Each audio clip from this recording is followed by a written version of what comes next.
এক নামাজি মুচি তিনি সর্বদা জুতো সেলাই করতেন। এক সময় তিনি একটা নিয়ত করেছিলেন যে আমি হজ ব্রত পালন করব। সেই উপলক্ষে তিনি কিছু কিছু পয়সা জমাতে শুরু করলেন। একদিন হজে যাওয়ার মতো তার সময় হয়ে গেছে। আরও কিছু সাথী সঙ্গী ছিল, তাদের সঙ্গে তিনি যুক্ত হয়ে হজে যাওয়ার ব্যবস্থা করেছেন। একবার সন্ধ্যার সময় তানার প্রচণ্ড খিদে পায় এবং তানার ওয়াইফকে জিজ্ঞাসা করছেন যে বাড়িতে কিছু আছে খাওয়ার জন্যে। তিনি বলছেন না। তো তানার আহলিয়াকে বলছেন, দেখো পাশের বাড়ি থেকে আমি মাংসর গন্ধ পাচ্ছি, তুমি একটু আমার জন্যে মাংস চেয়ে আনো, খাবো। তানার আহলিয়া বাটি নিয়ে গেলেন মাংস নিয়ে আসতে। মাংস নিয়ে আসতে গিয়ে দেখে সেই বাড়িওয়ালি বলছে, মা এটা তোমার জন্যে খাওয়া যাবে না, তোমার জন্যে এটা হারাম। বলছে কেন? বলছে এই জন্যে হারাম, এটা হচ্ছে একটা মরা গরু, তার মাংস এনে রান্না করেছে। এই যিনি জুতো সেলাই করতেন এনার আহলিয়া তানাকে সওয়াল করলেন যে বোন, কেন মরা গরুর মাংস তুমি এনে রান্না করে খাচ্ছ? এটা তোমার জন্যেও তো হারাম। বলছে না, দেখো অনেক দিন থেকে ভুকা আছি আমরা, কিচ্ছু নেই খাওয়ার, সেই জন্যে বাচ্চারাও কান্নাকাটি করছে ক্ষুধার জ্বালায়।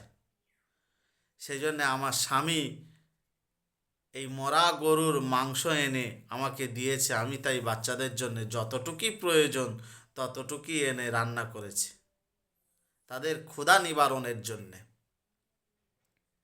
অতএব এটা তোমাকে দেওয়া যাবে না। যে মুচির আহলিয়া বাড়ি এসে ঘটনাটা যখন মুচিকে শোনালো, তিনি বললেন আচ্ছা ঠিক আছে। তারপরে এশার নামাজের পরে হজের যাবতীয় টাকাগুলো সব নিয়ে তার বাড়ি পৌঁছে গেলেন। গিয়ে বলছেন যে ভাই, এই টাকাগুলো তুমি রাখো, এই টাকাগুলো তুমি রাখো, আমি এবছর হজে যাব না। বললে কেন, তুমি নিয়ত করেছো হজে যাবে বললে?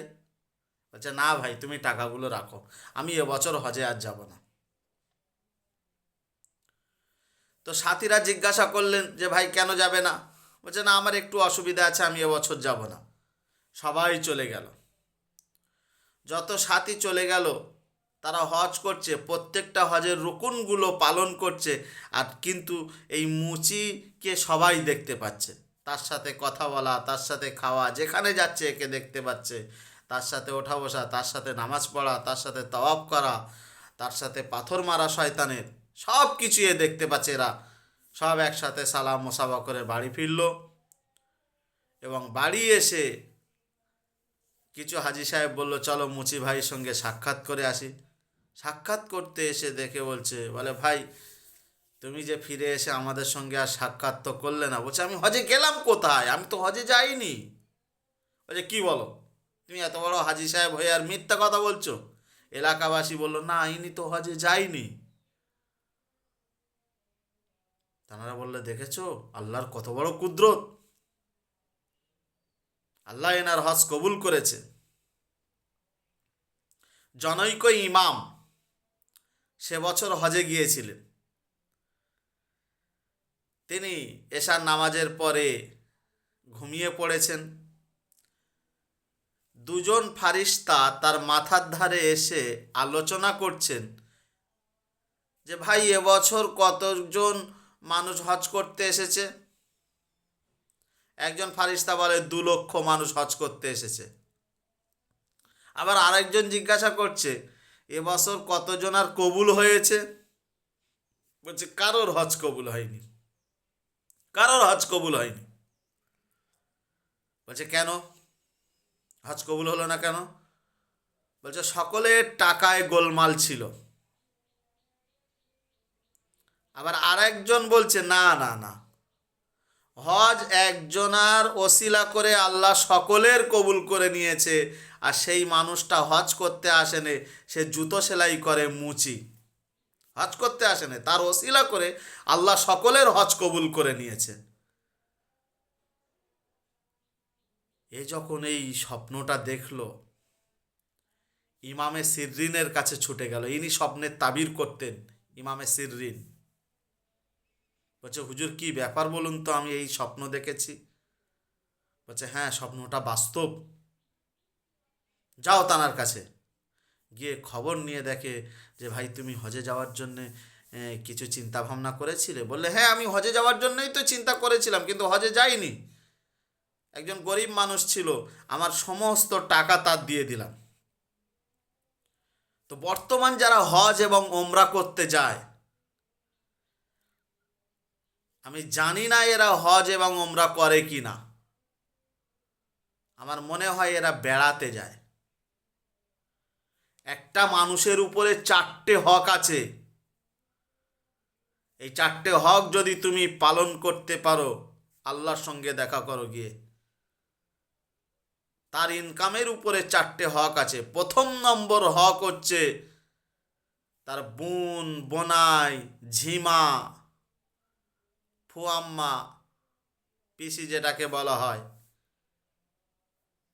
এদেরকে দেখতে হবে, এদেরকে খাওয়াতে হবে। এদের মধ্যে কেউ গরিব আছে কি না, কেউ ঘর বাঁধতে পারছে কি না, কারোর মেয়ের বিবাহ যোগ্য কন্যা আছে, বিবাহ দিতে পারছে কি না, কিংবা কাউকে বিবাহ দিয়েছেন, খাট বিছানা এ সমস্ত জিনিসগুলো দিতে পারছে কি না, এগুলো খেয়াল রাখা। এটা একটা হাজি সাহেব তোমার জন্য বিশাল বড় হক।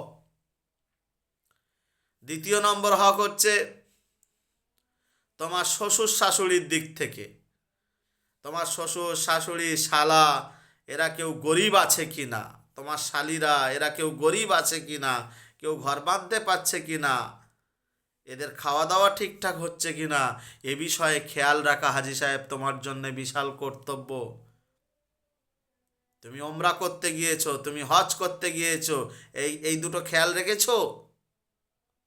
তৃতীয় নম্বর হক হচ্ছে তোমার পিতা মাতা ভাইরা। তোমার পিতা মাতার ওষুধগুলো কিনে দিতে পারছো কি না, তোমার মা ঠিক মতো খাওয়া পাচ্ছে কি না, তোমার পিতা মাতা ঠিক মতন জামা কাপড় পাচ্ছে কি না, ঠিক মতন হাত খরচ পাচ্ছে কি না, এগুলো তোমাকে দেখতে হবে। তোমার ভাইরা যদি গরিব থাকে, তোমার ছোট ছোট ভাই গরিব মানুষ, তাদের উপেক্ষা করে তুমি হজে চলে গেলে, তার একটা ঘর বেঁধে দেওয়ার ক্ষমতা তোমার হলো না। ছোট ছোট ভাই খাওয়া পায় না, ছোট ছোট ভাই থাকতে পারে না, ছোট ছোট ভাই তারা তার বাচ্চা কাচ্চা ভালো করে খেতে পারে না, তাকে তুমি ঠিক মতন খাওয়ার ব্যবস্থা না করে তুমি হজে চলে গেলে, হজে চলে গেলে এদিকটা তোমার বিশেষভাবে খেয়াল রাখতে হবে। আর 4 নম্বর হচ্ছে তোমার প্রতিবেশী। আশপাশে তোমার প্রতিবেশী কেউ গরিব আছে কি না।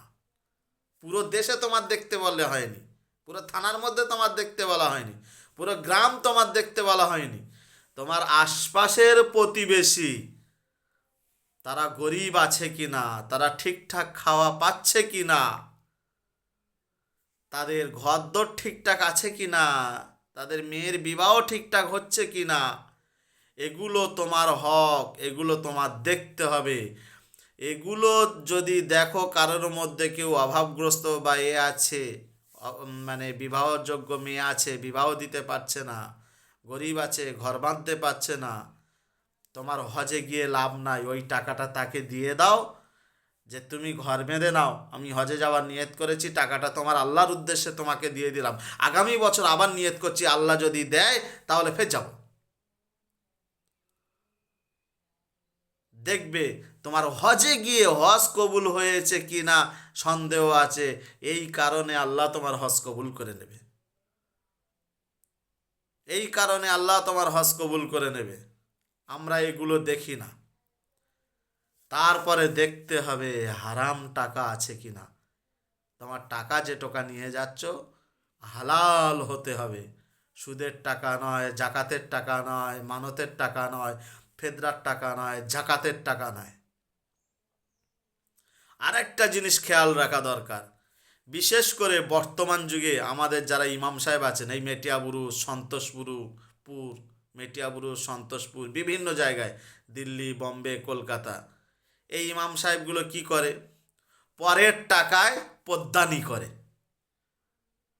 লোকের কাছ থেকে চাঁদা তুলছে। কেন রে ভাই? বলে ইমাম সাহেবকে হজে পাঠাবো, ইমাম সাহেবকে ওমরায় পাঠাবো। কে তোমার বলেছে চাঁদা তুলে হজে পাঠাতে? কে তোমার বলেছে চাঁদা তুলে ওমরা করতে? আর এমন বর্বর নিরক্ষর যে আল্লাহর কাছে চাই যে আল্লাহ তুমি তোমার কাবা শরীফ আমার দেখাও, পরের টাকায় যাওয়ার জন্যে তার মুখপক্ষী হয়ে আছে। হাজি সাহেব তুমি কিছু টাকা দাও না, ওমরা করে আসি। হাজি সাহেব তুমি কিছু টাকা দাও না, আমার ফ্যামিলিকে নিয়ে ওমরা করতে যাই, হজে যাই। আচ্ছা আচ্ছা আচ্ছা আচ্ছা আচ্ছা আচ্ছা, তুই আল্লাহর সঙ্গে সাক্ষাৎ করতে যাবি, নবীজির কবরে জিয়ারাত করতে যাবি, আম্মাজানদের কবরগুলো দর্শন করতে যাবি, সাফা মারওয়া সাই করতে যাবি, আরাফাতের ময়দানে দোয়া চাইতে যাবি, কাবা শরীফের গ্লাভ ধরে আল্লাহর কাছে কাঁদবি, পরের টাকায় যাবি? পরের টাকায় যাবি তুই? তার মানে ভাবতে হবে এরা লোভী ইমাম সাহেব, লুভি লুভি। এরা আল্লাহকে ভয় করে না, আখেরাতকে ভয় করে না। সামান্য কিছু দিনের জ্ঞান আছে, তাই নিয়ে নেড়ে চেড়ে একটা উপার্জনের জায়গা তৈরি করে নিয়েছে। অতএব ভাই সাথী, আমাকে আপনাকে আল্লাহ পাক হেদায়েত নসিব করুক, হেদায়েত দিক। আমরা সকলে নিয়ত করি আসুন যে আমরা আমাদের নিজেদের টাকায়, আমরা আমাদের নিজেদের অর্থে হজ এবং ওমরা ব্রত পালন করব ইনশাআল্লাহ। আল্লাহ পাক আমাদের সবাইকে দিনের সহি বুঝ এবং সমঝ দান করুক।